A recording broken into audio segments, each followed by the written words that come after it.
I want to change the numbers at the top. I want to change the numbers. I'd like to know that in my daughter's generation, there are not going to be 14% of the top jobs held by women, that we're no longer going to write headlines saying that women are taking over the Senate when they get 20% of the seats. 20% is not a takeover. I want real equality.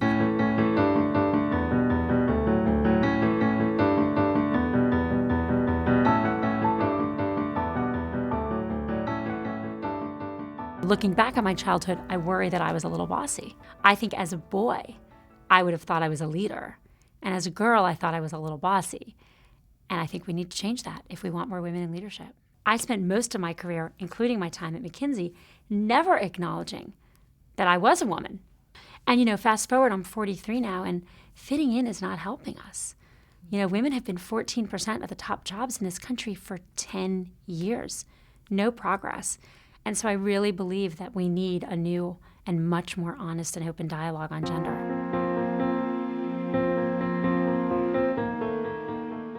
I left McKinsey, I went into the government. I was in the government for 4 years, and then I moved out to Silicon Valley and I went to Google. And it took me a year leaving Treasury to get a job. By the time I got my job at Google and took it, I was so happy to have employment that I was no longer afraid. I just wanted to start. I started out with a team of 4 people and I wound up with a team of 4,000. So for the first time, I really managed a large group of people.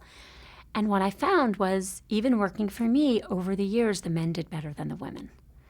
And I watched this happen, and at every stage, the men were in my office, in my face, I want the next job.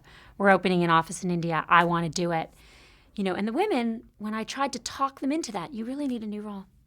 I'm still learning. You really should think about doing something else. I'm not sure I'm qualified for that job. Sentences I never heard from the men. If you drill into the data, study after study shows exactly the same thing, which is that starting in junior high, if you ask boys and girls, do you want to lead?